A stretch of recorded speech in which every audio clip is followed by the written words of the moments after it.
Hi,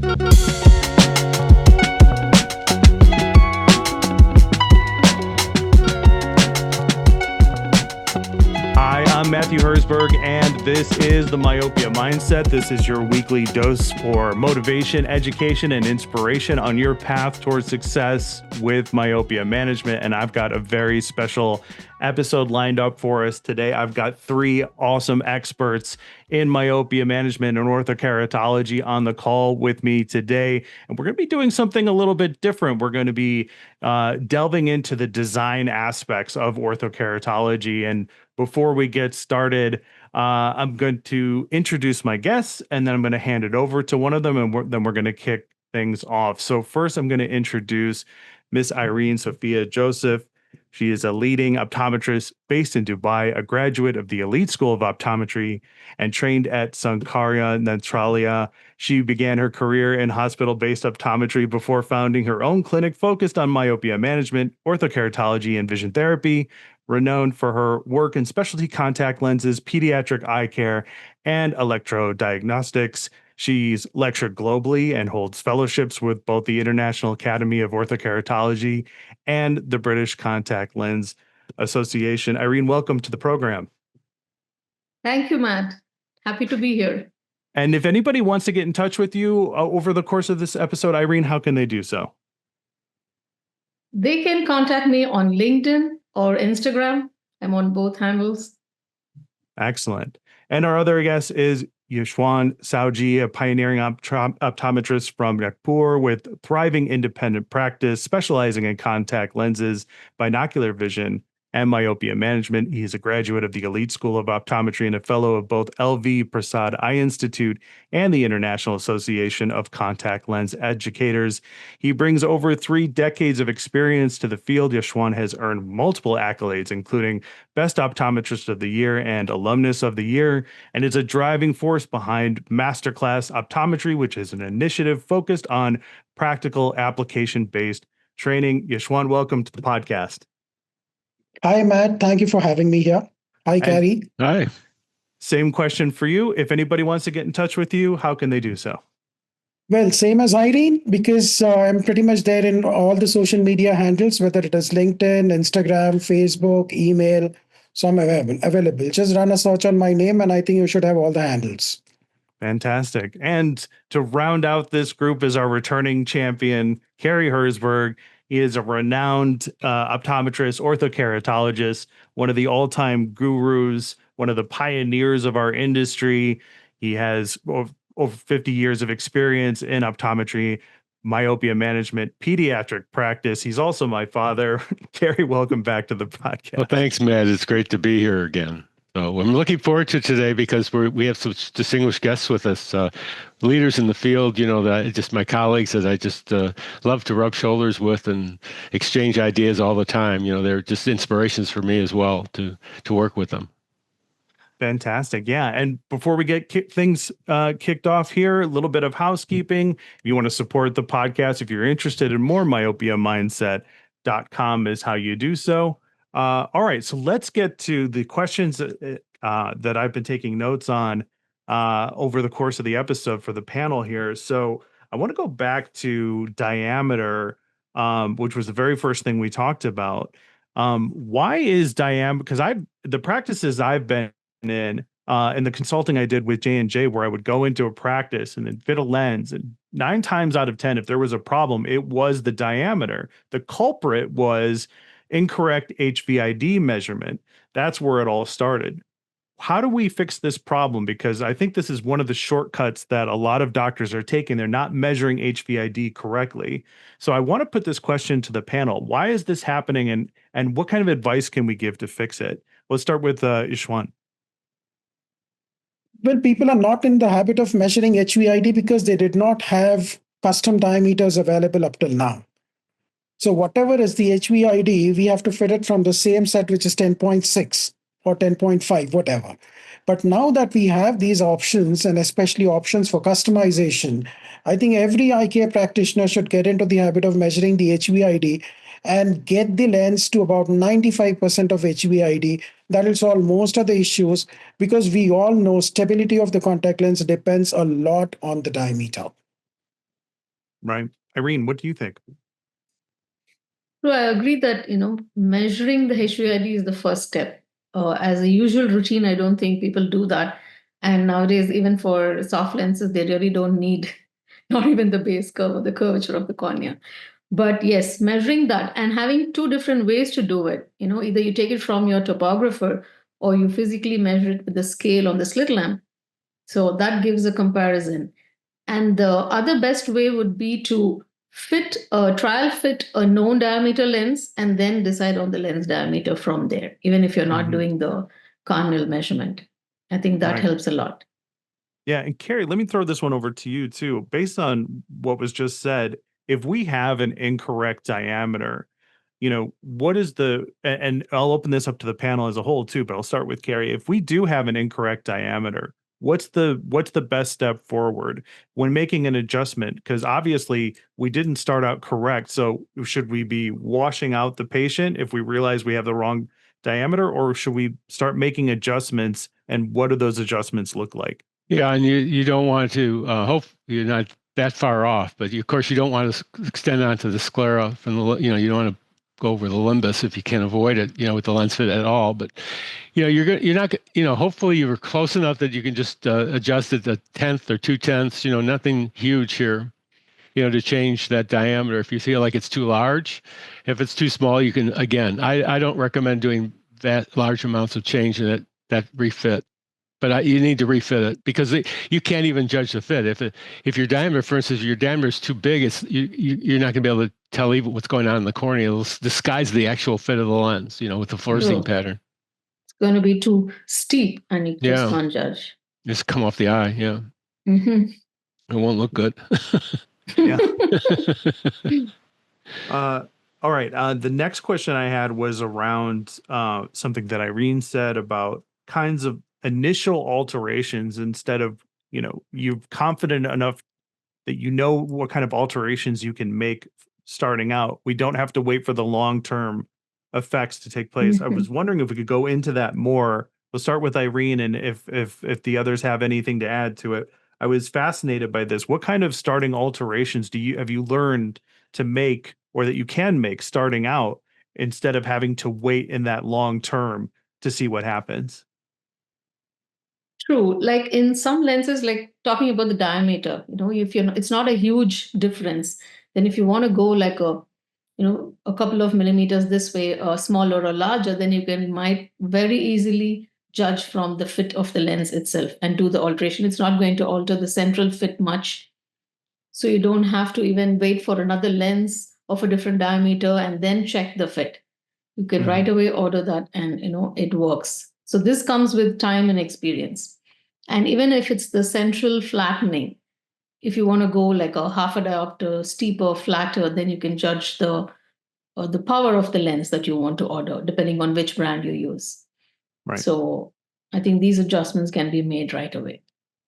Right. And Yashwant, do you have any initial adjustments that you've learned? I basically would again repeat the Jessen factor and the positive asphericity. And there is one adjustment which we did not touch in this podcast is the toricity. So we need to find out at what chord the lens is landing, and we need to check what is the sag differential at that chord. So if it is more than 30 microns, then we have to go in for toric peripheral curves. The problem is, the moment you see toricity in the prescription, people think you automatically need a toric contact lens. Whereas what we need to see is whether the alignment curves need to be toric or not based on the sag differential at about 8 or 8.5 millimeter chord. So that's something which is very, very important. Yeah. Gary, you would agree with that? Yeah, well, I have a little different twist on it, but yes, I think it's something that we'll have you guys come back on and talk about. Definitely, that's another topic to discuss. It's an excellent one. Thank you, Yashwant, for bringing that one up. So we'll put that on the list. Yeah, well, that deserves more time. That deserves that's a discussion in itself. Yeah, and all of us have a little different twists on it. But to answer Matt's question, if I may, in my own point of view, when you are dealing with the fit of the lens, and as far as evaluation of how effective the fit of the lens is, the topography is your ultimate gauge here. I mean, the human eye can't can't see the difference under 15 microns when you're using sodium fluorescein pattern. So you're not going to be able to tell small differences. My own perspective, and the other guys, you all can chime in on this. I've changed the lens 5 microns and seen the whole fit fall apart. So, I mean, obviously, our human visual system is not capable of judging something that small. The contact lens that you're working with, it's the accuracy of this thing is in microns, of accuracy. It's the most accurate thing you have in your office. And even the lasers aren't as accurate as that contact lens that's been fabricated for you. So, the only way you really to judge the effectiveness of where are you getting anywhere with this fit is to look at your topography before and after, your difference maps and see what's happening with that eye, and then go from there. But you definitely can't judge it, looking initially at with an open eye at a sodium fluorescein pattern. Gotcha. All right. I have another question. I hope we're okay on time. Irene, you had said that a lot of your patients that have initial discomfort, and they're crying or they're upset, and then after a certain amount of time, they couldn't do without Ortho-k. I've seen this working in Carrie's practice as well. I've seen it through consulting when I was with Johnson & Johnson as well. How do we manage that initial discomfort? Because we know that things are going to change. We've seen it over and over again.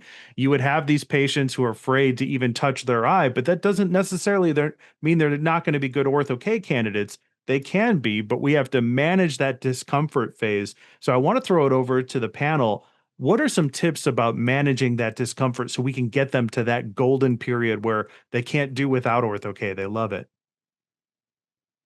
I think the first thing that I do is, and I believe is a lot of counseling to the child and the parent. You need to give them the actual picture, or even make it sound even worse, that it can be very irritating, or, the eyes can tear up, it can become red, but it's all just for a few days. So you give them the actual picture. Don't tell them that's going to be like super comfortable initially, and then you'll be in for an anticlimax. So give them the true picture and then counsel them that, it's going to get better. Talk to the child, talk to the parent, let them be aware.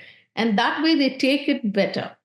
Even if they see the child is having a little discomfort, even the parent's able to comfort them at home, couple of days, and then they're all fine. I think counseling is the first factor there. Yeah. Yashwant, what about you? Yeah, actually, I think we are overemphasizing on the discomfort part. I don't think the lenses are that uncomfortable. I mean, okay, when you put the lens on, it is about maximum 30 seconds. You close your eyes and then everything becomes very comfortable. So it is just that 30 seconds of gap, or maybe a minute of gap from the time the patient wears the lens and goes to bed and closes the eyes. That's the amount of discomfort that we're talking about. So fortunately, I've never had too much of redness or watering or crying patients. I mean, you try to talk them out of it. Tell them that when you wake up, you don't need to wear glasses. You'll be able to see everything clearly. And the child would drift into beautiful dreams. I even tell them, your dreams are going to be much more sharper. Right. Once you wake up, I love it. You tell me what you dreamt about. And the kid is so excited to tell you about his dream that he or she tends to forget about the discomfort. The discomfort is there only when the eyes are open along with the lenses on. Otherwise, there is no discomfort.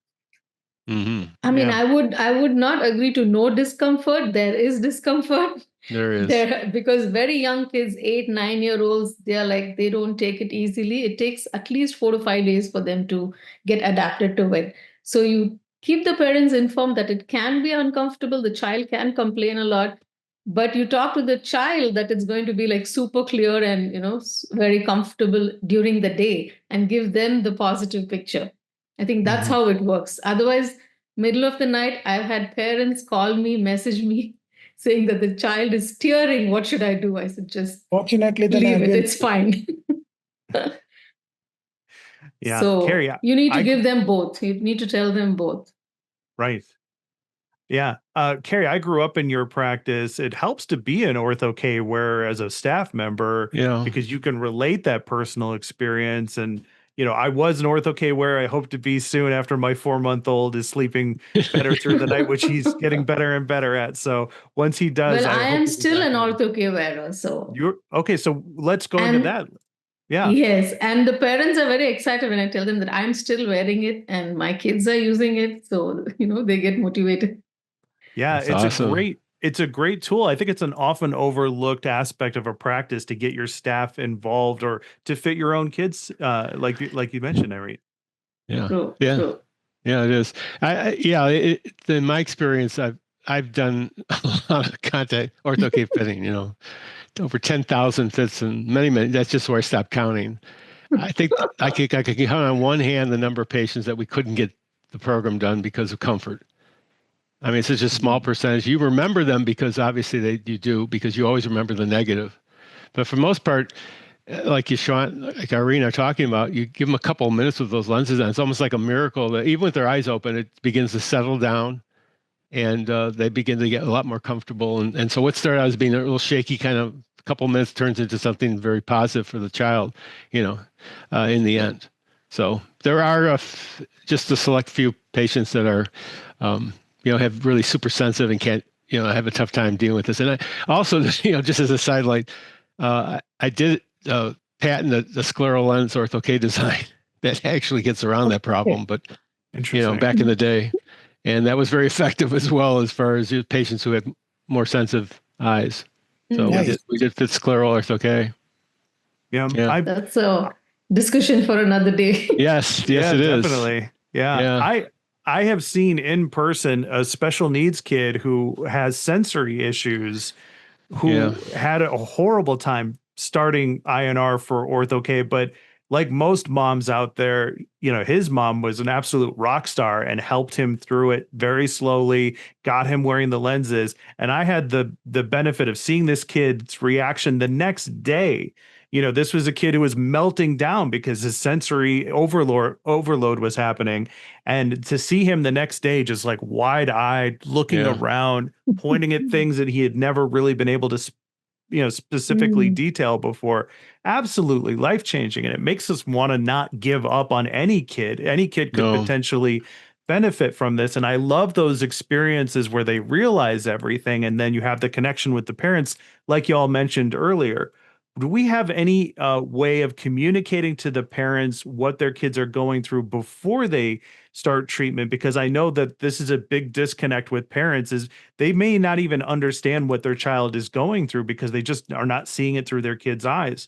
So anybody who wants to start us out on that, is there any method you're using in your practice to help communicate what the kids are going through?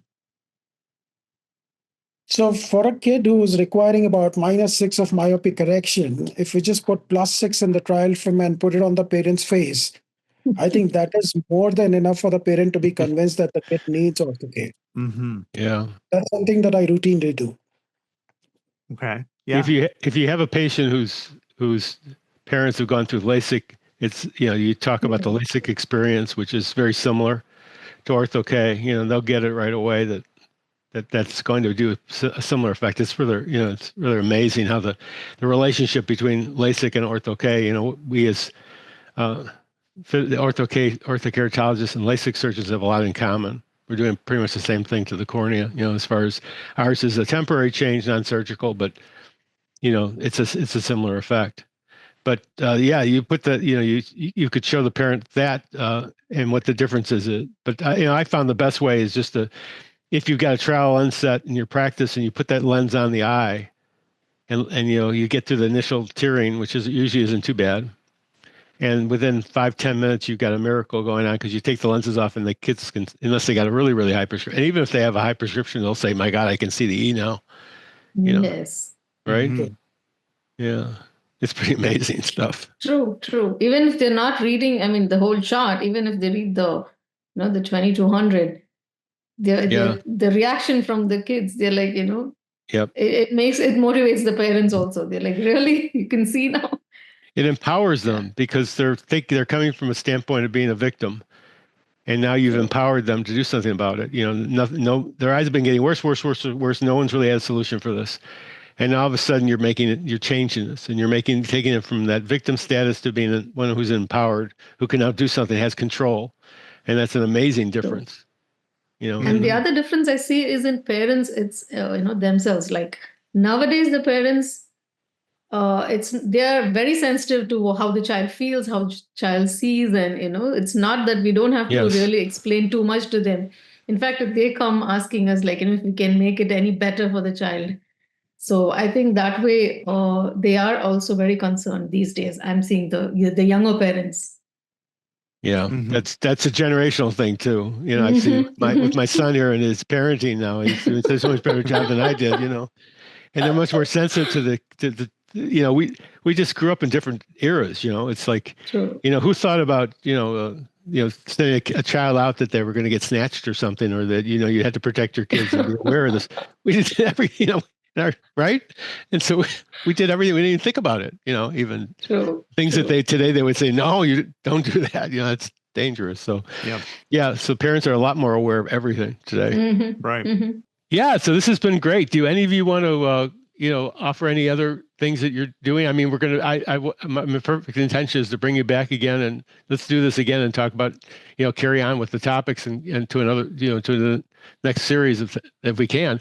But I think, before we go, I'd like to really make a commentary here that both of you have been very close to my heart and been the driving force, in Ortho-k around the world, not just and I want to word the just because India in that area is huge, for us, population-wise and the drive of myopia management itself. But you've been both international in your scope, so you've affected and helped us all over the world with this myopia mission. So I want to thank you both for that and the work you do now currently, and we've all met up in different places and probably, just not that long ago, as long as God willing, right, we stay healthy enough to be able to do that again. I think it's a wonderful life, that we can just share that. So thank you. Definitely. And thanks to you, Carrie. When I started off in San Diego 2007, I came to the Vision by Design conference, and that's where we started. And from then, I've known you, and your guidance and knowledge has helped a lot. Yeah, that was for all of us, Irene. That was just the San Diego conference was a kickoff for a lot of different things. So True. And similarly for India, I think, Harry, you would remember it was the Goa conference. I'll never forget it. It all started there. And later on, the Vision by Design, India's first Vision by Design conference in Mumbai. Yes. Oh, my gosh. 2019. The Goa was 2018. Yes. Yeah, that was just, an amazing landmark thing to go there. And my first coming across what they call Indian time. So we fully get an appreciation of what that meant, and trying to manage a schedule. But that was fun, Yes, Goa was incredible. If you're interested in getting the rest of the episode, consider becoming a paid supporter of the Myopia Mindset. In addition to an extended version of this episode and every other episode that we do, you'll also get access to exclusive monthly bonus episodes of the Myopia Mindset. And I know you're interested. You've made it this far. You can do so on our Substack, myopiamindset.substack.com. I'll see you at the next one.